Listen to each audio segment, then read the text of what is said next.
Assalamualaikum warahmatullahi wabarakatuh.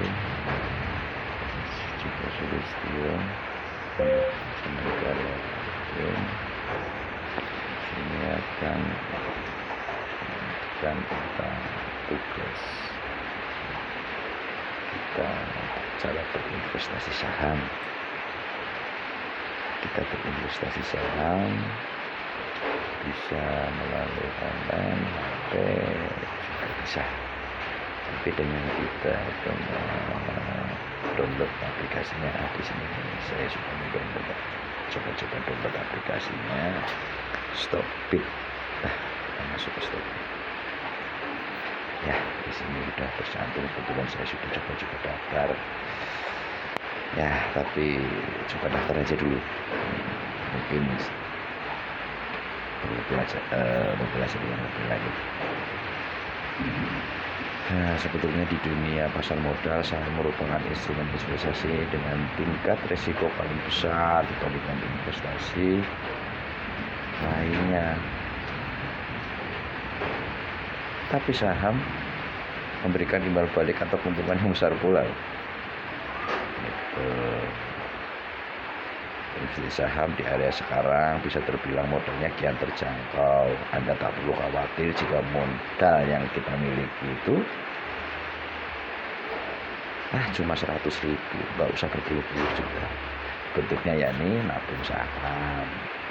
Apa itu nabung saham? Nabung saham hampir sama dengan nabung pada umumnya. Bedanya uang yang Anda tabungkan akan diinvestasikan dalam bentuk pembelian saham.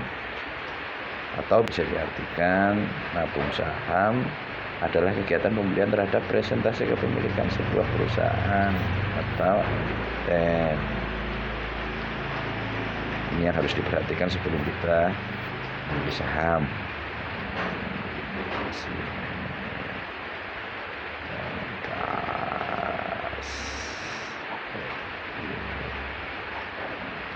Mencari IHSG domestiknya. Contoh-contoh trending agar investasi kita memberikan hasil yang memuaskan. Jangan malas untuk mencari informasi dan mempelajarinya. Nah, ini contoh-contohnya. Ini tradingnya ada aneka tambang, Bank Sentral Asia terbuka, Bank Rakyat Indonesia, Mandiri, Cemerlang, Bank Kopin, banyak yang kita pelajari. Tapi sebelum itu kita harus membuat rekening saham sebelum membeli saham dengan dokumen persyaratan rekening yang diperlukan: fotokopi NPWP, fotokopi KTP,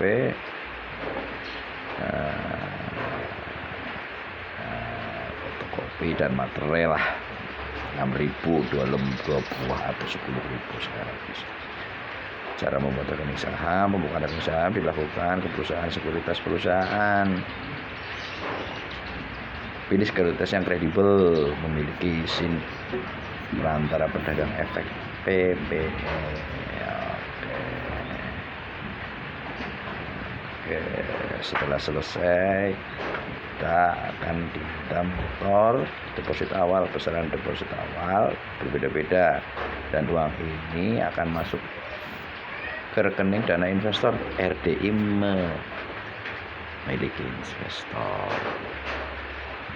RDI adalah rekening di bank atas nama investor yang terpisah dari rekening sekuritas atas nama sekuritas. Untuk rekening ini sifatnya tidak ada biaya bulanan. Contoh bank yang memfasilitasi RDI adalah BCA Syariah, Mandiri, CIMB, dan Permata. Jika RDI sudah jadi, Anda bisa mulai setor uang. Saldo awal RDI umumnya berbeda-beda tergantung dari sekuritas. Nah, kita buka sekuritasnya. Umumnya saldo RDI mulai dari yang paling murah 100.000 sampai 1 juta, 3 juta, 5 juta, dan lain sebagainya. Oke, monitor informasi saham perusahaan. Sebelum Anda membeli saham, pelajari analisa fundamental sederhana tentang kondisi perusahaan saham yang akan Anda pilih. Lakukan monitoring sederhana seperti membaca berita terkait perusahaan tersebut. Pelajari pula kinerja perusahaan saham-saham yang telah terdaftar di Bursa Efek Indonesia. Anda bisa melihat di informasi dari website BEI tentang prospek perusahaan, profil perusahaan, laporan keuangan, hingga berita pasar modal.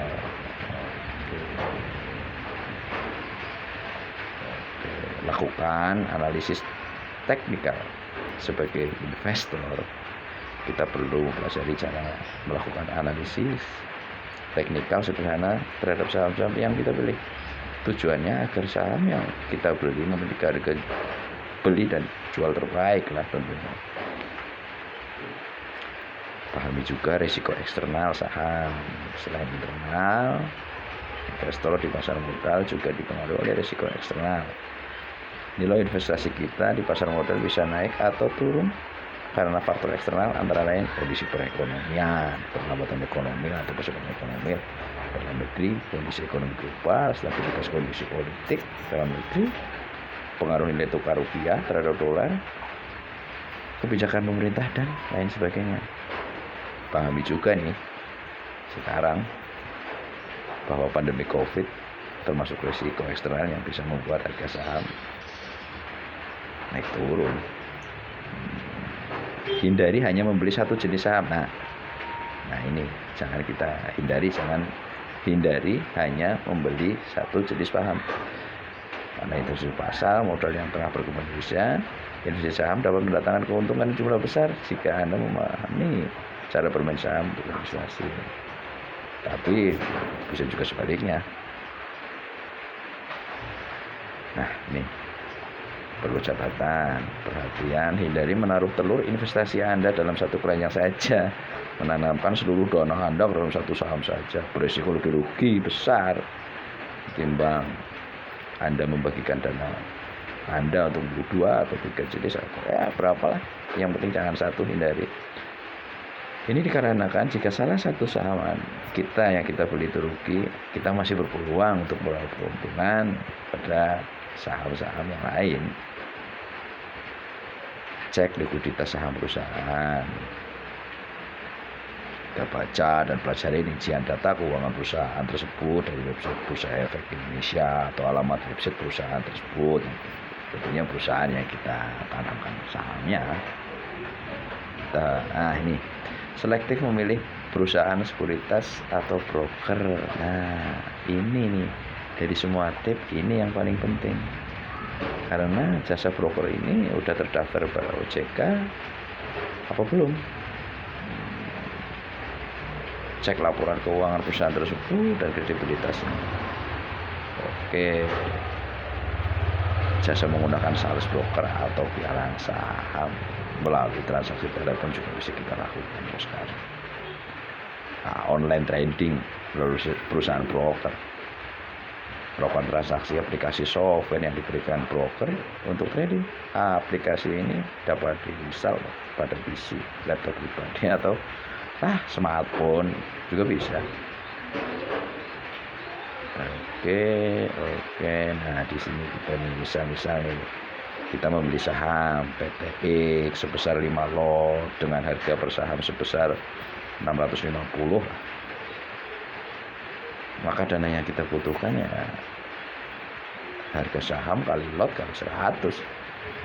Kita contohkan 650, kita beli 5 lot kali 100 kurang lebih 325.000 plus nanti broker fee. Broker fee itu tergantung, itu bisa antara 0,15% hingga 0,2% dari nilai beli dan 0,25% sampai 0,3% dari nilai jual.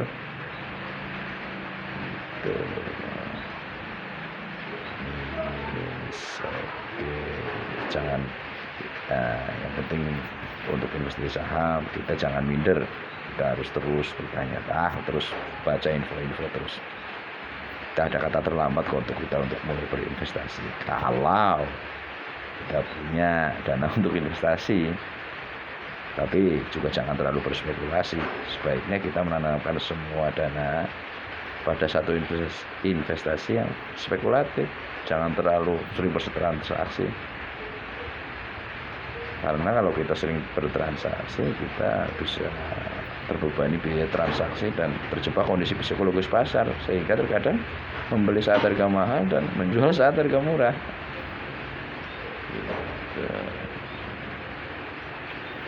Dan intinya berinvestasi adalah cara yang bagus untuk memaksimalkan aset yang kita miliki. Saham mungkin instrumen investasi jangka panjang yang menguntungkan, tapi kita harus bijak dalam berinvestasi saham. Jangan mudah tergiur dengan investasi tidak resmi atau investasi abal-abal yang menawarkan untung selangit. Sebelum investasi, pelajari dan pahami seluk-beluk untung, rugi, dan strategi berinvestasi saham dengan cara yang aman dan menguntungkan. Selamat berinvestasi, sobat cerdas. Oke, demikian mungkin literatur apapun itu, dan kita harus bermain saham. Terima kasih atas waktunya. Assalamualaikum warahmatullahi wabarakatuh.